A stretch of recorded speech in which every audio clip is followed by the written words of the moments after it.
you know, how it can be difficult because sometimes that means illuminating the deep parts of our shadow. And, you know, I've kind of described the tree as gentle but really intense because there's a loving unconditional love, but yet she's not afraid to just take you into the depth of things that need to come to the surface, you know. And it's like I've been just feeling into what that light is, like that amount of light that she brings, which is like, one, it's the illumination of the shadow, things that you weren't able to look at, and she provides a level of safety and unconditional love and resource to be able to drop into spaces that I probably wouldn't be able to drop in without her because it would just be too terrifying, you know. And so doing trauma work with people, like that's, you know, a resource that can be connected to when you feel like you're losing control or you go into a terror state. You know, she's kind of like a way of the guiding light to bring you back.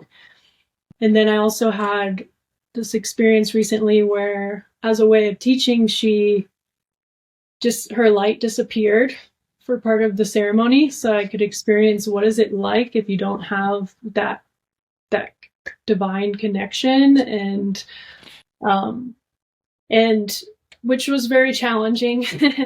But then I also had the experience of when her light returned, so that I could actually see what that is. And without the light, there were certain lessons that were coming that I wasn't fully getting. I was a little bit confused by them. And then as soon as she returned that light, it was like all the lessons just started to come. And it was just so clear, like no question, you know. So it's like, also I find just that light helps to elevate your consciousness so that you're able to see from this higher perspective and to be able to get the realizations that you're meant to receive, because that's a big piece of how I see healing. Is there's, you know, experiencing the shadow, but then also like, what did you learn? What is the lesson, you know? And you could get stuck in that for a really long period of time. If you don't get the lesson, you keep repeating the pattern.